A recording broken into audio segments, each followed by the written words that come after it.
এই পৃথিবীতে কিছু কিছু সম্পর্ক এমনও থাকে যেখানে অনেক সুখ খুঁজে পাওয়া যায়। হয়তো বাবা ও মেয়ের সম্পর্কটাও ঠিক তেমনই। যদিও সারা জীবন ধরে এক বাড়িতে না থাকলেও ভালোবাসাটা হয়তো এক ফোঁটাও কখনো কমে যায় না।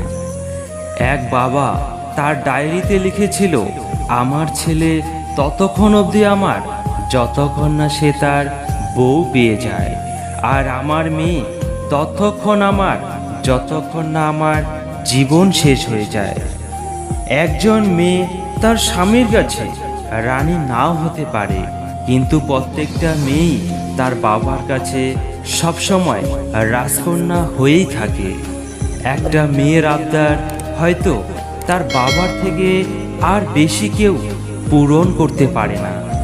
একটা মেয়ের বিয়ের দিন